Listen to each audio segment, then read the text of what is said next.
ताकत का गुरूर बहुत खतरनाक होता है। दुनिया की तारीख में कहीं भी नजर उठाकर देख लीजिए, वहां हुकूमत अगर खुद को राजा मानने लगती है, बादशाह समझने लगती है, तो अंजाम वही होता है जिससे तारीख बदल जाती है, इतिहास बदल जाता है। जंतर मंतर पर धरना देने वाले छात्रों के साथ पंगा लेकर धर्मेंद्र प्रधान और मोदी जी की सरकार ने बहुत बुरा किया।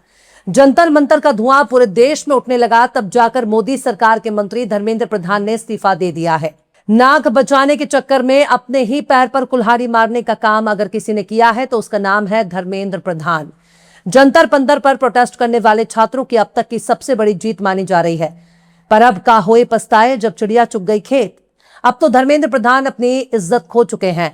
जंतर मंतर पर प्रोटेस्ट करने वाले छात्रों की पीठ लाल करके जो थोड़ी बहुत इज्जत बची थी, उसे भी मोदी जी के मंत्री ने गंवा दिया।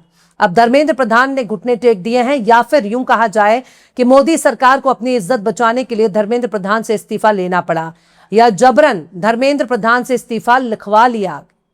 सलाम, नमस्ते, सत श्री अकाल। मैं हूं आपके साथ हर्षिता मिश्रा और आप देख रहे हैं टाइम्स मेल। दिल्ली के जंतर मंतर पर पेपर लीक के खिलाफ प्रोटेस्ट करने वाले छात्रों पर पैलेट गन की बारिश की गई, आंसू गैस के गोले छोड़े गए, वाटर कैनन बरसाया गया और सबसे ज्यादा लाठी बजाए गए। नौजवान छात्रों के पीठ पर जब दिल्ली पुलिस ने लाठी बरसाई तो उसकी तस्वीरों ने पूरे देश में आग लगा दी। नौजवानों का खून खौल उठा, हर जगह विरोध प्रदर्शन प्रोटेस्ट होने लगा, जिसके बाद मजबूर होकर एजुकेशन मिनिस्टर धर्मेंद्र प्रधान को इस्तीफा देना पड़ा। काश उन्होंने यही इस्तीफा बहुत पहले दे दिया होता तो मोदी सरकार को इतना शर्मसार ना होना पड़ता।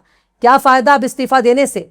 इस्तीफा देकर उन्होंने अपनी बच्ची कुची इज्जत बचाने की कोशिश की है, लेकिन वो इज्जत तो नौजवानों ने धूल में मिला दी है। खुद वजीर आजम को कैमरे पर आना पड़ा, खुद का रील बनाना पड़ा, सेल्फी लेना पड़ा, शॉर्ट वीडियो बनाने पड़े, इंस्टाग्राम पर रील बाजी करनी पड़ी। नौजवानों ने जिस तरह से धर्मेंद्र प्रधान को इस्तीफा देने के लिए मजबूर किया है, ये 2014 से लेकर अब तक की तारीख में एक नया मुकाम बन चुका है, एक नया इतिहास बन चुका है, क्योंकि इससे पहले मोदी सरकार के किसी भी मंत्री ने इस्तीफा नहीं दिया था। धर्मेंद्र प्रधान के इस्तीफे के बाद कॉकरोच जनता पार्टी के फाउंडर अभिजीत दीपके का भी बयान सामने आया है। उन्होंने कहा है कि हमने कर दिया है। अभिजीत दीपके ने कहा कि झुकती है दुनिया, झुकाने वाला चाहिए। कॉकरोच जनता पार्टी की तरफ से पेपर लीक के खिलाफ शुरू किए गए आंदोलन का असर अब हर जगह देखने को मिल रहा है। मोदी सरकार को जनता के आगे झुकना ही पड़ा और शिक्षा मंत्री धर्मेंद्र प्रधान से इस्तीफा लेना पड़ा। अभी तो कहा जा रहा है कि प्रधान ने इस्तीफा दे दिया, पर कौन जानता है कि इस्तीफा लिखवाकर धर्मेंद्र प्रधान से जबरन साइन ले लिया गया, क्योंकि मामला अब धर्मेंद्र प्रधान तक ही सीमित नहीं रह गया था। कल तक ही धरना प्रदर्शन, बवाल, प्रोटेस्ट, लाठीचार्ज के जरिए धर्मेंद्र प्रधान के खिलाफ बुलंद होने वाली आवाज को दबाने की कोशिश हो रही थी, लेकिन जब यह आवाज सीधे सीधे मोदी सरकार के खिलाफ उठने लगी, जब विरोध प्रदर्शनों में मोदी जी के खिलाफ बयान तेज होने लगे, तब हमारे मोदी जी को भी समझ में आ गया कि अब धर्मेंद्र प्रधान के इस्तीफे तक मामला महदूद नहीं रहने वाला। जिन स्टूडेंट्स ने धर्मेंद्र प्रधान से इस्तीफा मांगा, वही स्टूडेंट अब नरेंद्र मोदी से भी इस्तीफा मांगने की कोशिश जरूर करेंगे। लिहाजा बीजेपी और आरएसएस ने धर्मेंद्र प्रधान का इस्तीफा लेकर नौजवानों के गुस्से से खुद को बचाने की कोशिश की है, और इसे हल्के में नहीं लिया जाना चाहिए। कोई भी विरोध प्रदर्शन तभी तक विरोध प्रदर्शन कहा जाता है जब तक मामला खामोशी से निपट जाए।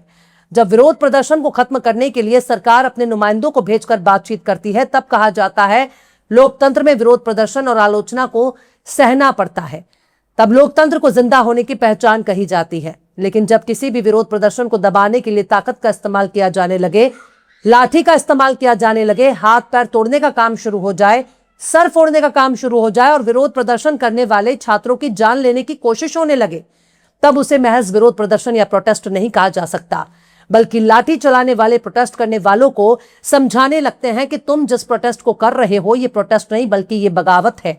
और जब एक बार पूरी दुनिया में प्रोटेस्ट और बगावत की खबरें फैल जाती हैं, तो प्रोटेस्ट नहीं रह जाता, विरोध प्रदर्शन नहीं रह जाता, बल्कि ये बगावत हो जाता है।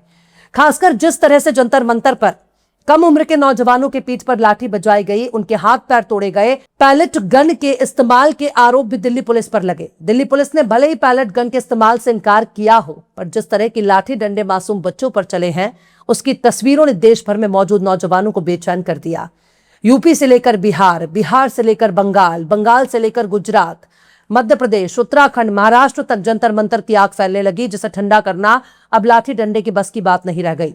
सत्ता और सिस्टम के जरिए भले ही खौफ पैदा करने की कोशिश की गई, लेकिन जब पुलिस के डंडे को छीन लिया जाए, पुलिस की वर्दी को उतार लिया जाए, पुलिस के जैकेट को नोच लिया जाए, हेलमेट को खींच लिया जाए और पुलिस को ही जान बचाकर भागने की नौबत आ जाए और पुलिस की लाठी को जब थामने की हिम्मत प्रदर्शनकारियों में आ जाए, तो ये समझ लेना चाहिए कि अब वो प्रदर्शन नहीं है बल्कि वो बगावत है।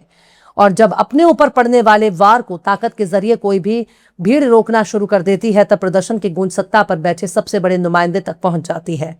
तब कुर्सियां डोलने लगती हैं। हुकूमतों को समझ में आने लगता है कि जो छात्र अभी गुस्से का इजहार कर रहे हैं, अगर उन्होंने बगावत करना शुरू कर दिया तो झोला उठाकर भागना पड़ेगा, कुर्सी छोड़नी पड़ेगी, हुकूमत को तब्दील करना पड़ेगी। अभी तो धर्मेंद्र प्रधान का ही इस्तीफा मांगा जा रहा था, लेकिन बहुत ही खामोश तरीके से जब मोदी जी से इस्तीफा मांगने की कोशिश तेज होने लगी, तब मोदी जी ने मौके की नजाकत को समझ लिया। तब मोदी जी ने धर्मेंद्र प्रधान का जल्दी से इस्तीफा लेने में ही भलाई समझी। हालांकि गौर से देखा जाए तो हाल ही में धर्मेंद्र प्रधान ने अपने समर्थन में सांसदों की मीटिंग भी की थी, जिसके बाद मीडिया रिपोर्ट्स में दावा किया जाने लगा कि धर्मेंद्र प्रधान किसी भी कीमत पर इस्तीफा देने वाले नहीं है। और जिस तरह से जंतर मंतर पर छात्रों की पिटाई के खिलाफ बिहार में नजारा देखा गया, उसने छात्रों के मन में सिस्टम, पुलिस का खौफ निकाल दिया। छात्रों के दिल में हुकूमत की ताकत का खौफ जब खत्म होने लगा, तब खतरे का अलार्म बजने लगा। धर्मेंद्र प्रधान ने अपने इस्तीफे की जानकारी ट्विटर पर शेयर की। इस बारे में उन्होंने कहा कि मैंने अपना त्यागपत्र प्रधानमंत्री नरेंद्र मोदी को भेज दिया है। मैंने पहले दिन से ही इसकी जिम्मेदारी ली है और इन हालात से कभी मुंह नहीं मोड़ा।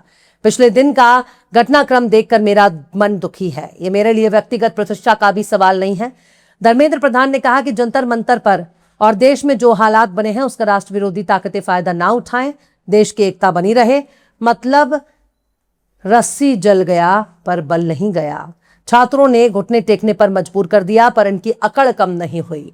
यहां भी छात्रों के विरोध प्रदर्शन को देश विरोधी, राष्ट्र विरोधी ताकतों से जोड़कर दिखाने की कोशिश हो रही है। यानी छात्र अगर विरोध ना करे तो इसमें कहीं भी राष्ट्र विरोध नजर नहीं आएगा।